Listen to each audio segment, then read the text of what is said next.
Hey guys, welcome back to another episode of the Self Work Podcast. My name is Dr. Bundi. I'm a psychiatrist. I'm also known as the Wellness Doctor. And on this podcast, we talk about all things mental health, all things wellness.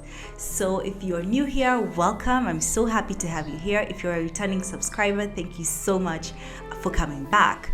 Today, we will be talking about toxic shame. Toxic shame. What is toxic shame and how different is it from normal shame? Of course, here, normal shame is a misnomer because really, shame is not normal, okay? But what I mean is there's a different kind of shame that we need to address today, and I'll tell you what the difference is. So, overall, shame comes from a feeling of worthlessness and a feeling of deep embarrassment. Usually it starts off with somebody doing something or saying something that makes you feel embarrassed. And everybody's been through this. But what we are talking about today, toxic shame, it does something to you. So first and foremost, toxic shame is defined by the duration.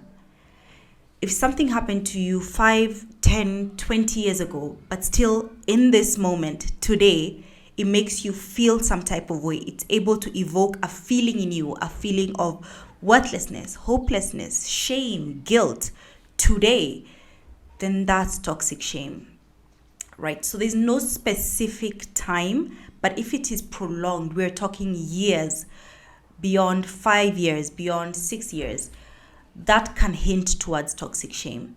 Aside from the duration, it's also about the intensity with which it affects you, if it changes you, if it changes the way you think about yourself, if it creates a belief in you, for example, something like, I'm not good enough, I'm never going to get a job. If it has changed the way that you look at yourself, then that is toxic shame. So duration and just how much it affects you, those two things can help differentiate shame from toxic shame. And the thing is, when it comes to shame, there are a few things that I'd like to highlight about how toxic shame can really rob you and take things away from you. And I'll give you guys a little bit of an experience that I have with toxic shame because I like to keep it real. I like to keep it real on this podcast. I'm not perfect. I've been through a lot of these things that I talk about. And so let me set the scene. It's first year of university. I'm a very young, impressionable girl. At this age, 19, I joined med school when I was 19. I had no experience with guys. I was really a late bloomer. Had I kissed a guy? Yes, I think I'd kissed a guy, but that was it. I was very self-conscious and self-aware when it came to relating with boys and having crushes, and I was like a fish out of water. So in high school, I was very much a nerd. I was all about books and spirituality. So now I'm coming into a space where there's lots of guys, and I obviously want to attract guys, and I want to be that girl, obviously. So that's the scene. So around maybe second semester, third semester, we're just chilling, me and my girls, as we used to sit in a specific place, and we're just waiting for the class to start. And so this friend of mine comes and tells me, so have you had what's going on in the class? And I'm like, what's going on? And she tells me that the guys of the class have sat down and they've kind of picked a nickname for every single girl in the class, and they've kind of rated the who's the hottest and who's not. So I'm curious. I'm like, okay, so it's who's the hottest? So she tells me what's going on, and then she's like, yeah, but some of the girls don't have some very good names. And in my head, when she said that, I'm already oh my god, I hope it's not me. That sinking feeling. I was just oh my god. But then curiosity, so I'm okay, so who are these girls who didn't get some very good names? And so she's listing them, and then at the very end, guys, she tells me that yeah, so they also have a nickname for you. Do you want to know? And I mean, obviously I'll say I want to know because now we're here, it's happening. So I ask her, and she tells me that yeah, the guys have nicknamed you gynecomastia. Now, for those of you who don't know, gynecomastia is a medical condition where people get boobs that are really big, like bigger than your frame. And at this point, I'm just like, what? Guys, I was shaking. I felt like tearing up, but I can't tear up. We're in class. Also, I don't want my friend to feel like I'm feeling bad. So I'm like sitting with this thing for the rest of the day, and I'm feeling so horrible. So fast forward, I did not realize how much this thing affected me until much later in life. I'm done with uni. I'm still in a bit of an insecure place. I'm still in a bit of a place where I'm like trying to see where I fit in with guys. Am I the cool chick? Am I pretty enough? So until much later, I realized this thing, I'm so insecure about my bust. I'm always feeling like I need to cover up. To this day, I can't wear a V-neck comfortably without feeling like, is this too much? And I have to like talk myself down. So when I tell you I have dealt with toxic shame, I have dealt with it. For many years after that incident, I would still remember it. I'd get like a flashback and go like, and still feel the shame I felt then. So I'm not just like speaking about something I don't know. So what can we learn about toxic shame from even what I've shared with you? So maybe you have a similar situation you've gone through and now you're like, okay, maybe I have toxic shame.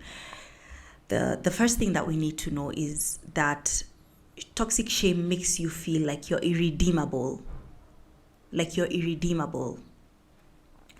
Here's the thing, we as human beings go through many things that make us feel guilty, that make us feel shame. But the thing is, especially with guilt will always make you feel like you want to make amends, you want to do better. For example, I'm trying to be a better timekeeper this year. It's one of the things that has held me back a lot. I used to be the person who would show up an hour, 2 hours, even 3 hours late. Guys, I've come for a date 3 hours late. Yeah. So when nowadays when I'm late, I feel bad. I feel like, oh my God, like I'm late, and it makes me feel bad. But then I want to do better. I want to make amends. I usually say, next time I'm not going to be late, right? So toxic shame is so different. It makes you feel like what has happened is irredeemable. So what happened to me is I started feeling like nobody's ever going to look at me. I'm not attractive. I will never get a guy. Like, this is it. I'm that chick. So that's what it does. It makes you feel like what has happened is set in stone. It has cemented a belief in yourself. But I'm here to tell you that is not the truth. That is not the truth. Okay? Whatever embarrassing situation happened to you 5, 3, 10 years ago, it's not irredeemable. It's not irredeemable.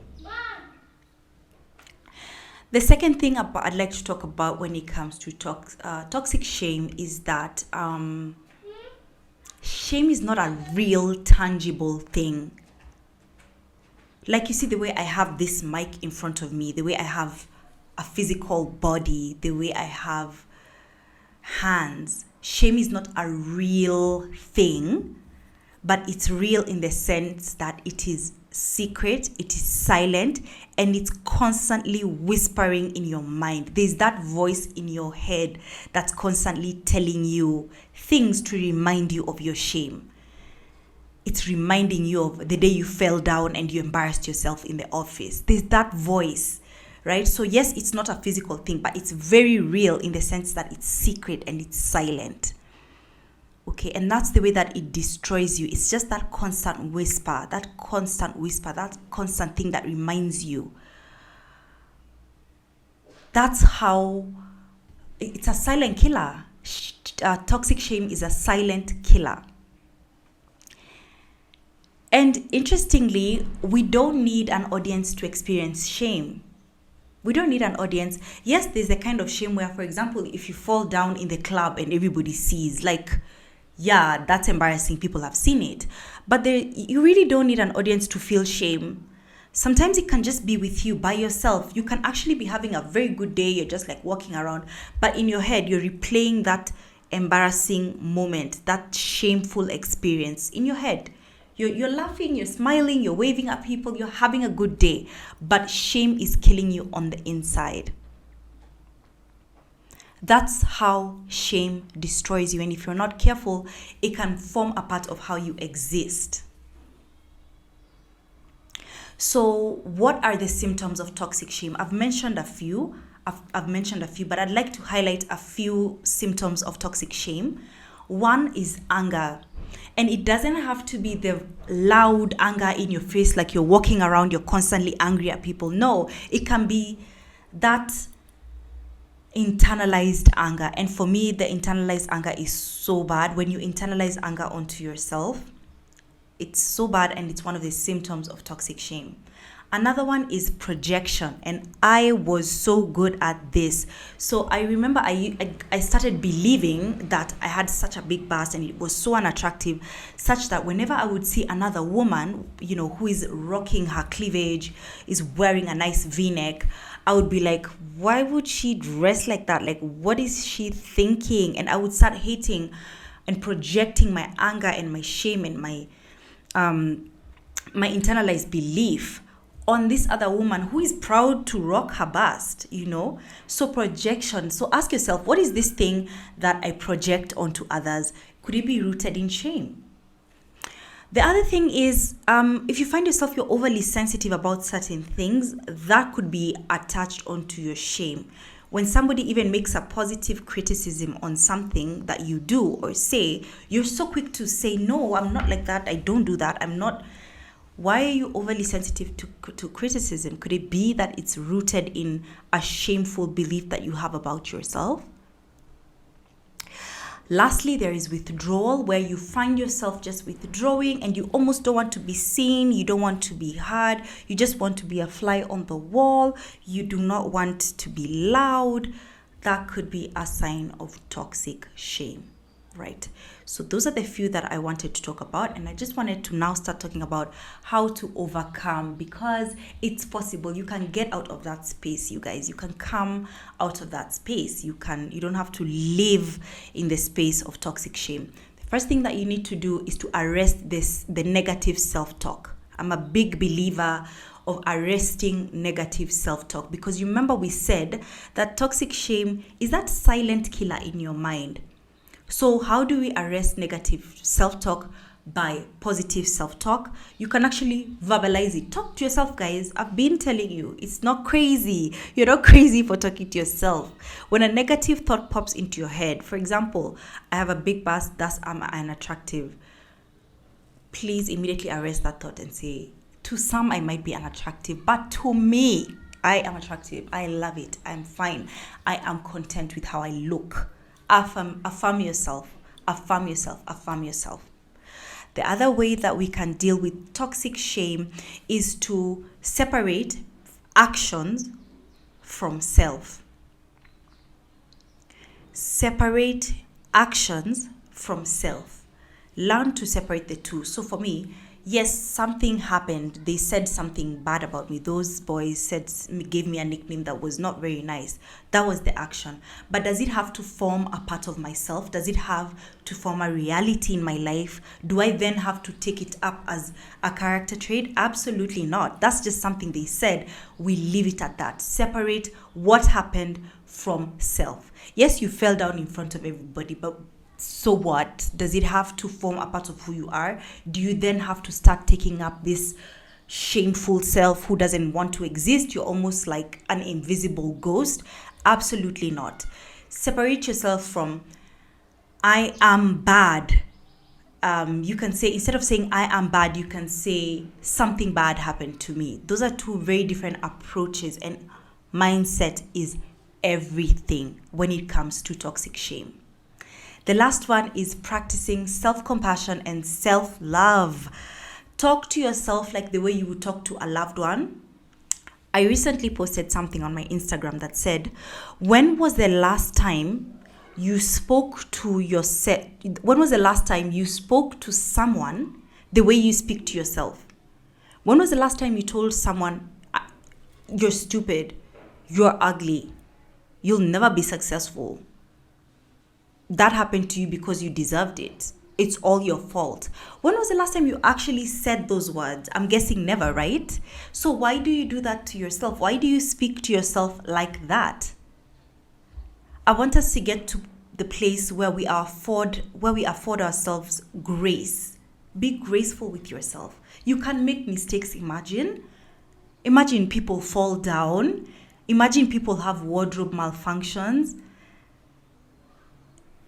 Let's allow ourselves some grace and speak to ourselves with kindness. There's also the act of practicing self-compassion onto yourself. You can actually just get into bed and hug yourself. Get into bed and hug yourself. Do things that make you feel like you're loving on yourself. Am I making sense?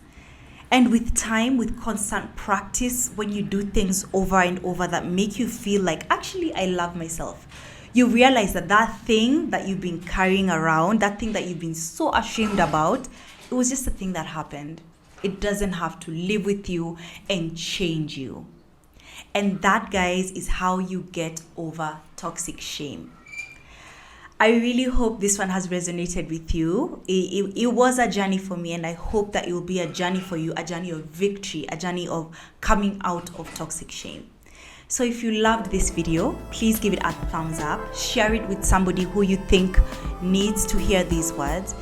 And as usual, if you've not subscribed, guys, please subscribe. It is free. They don't charge you anything. You don't need to leave your email address.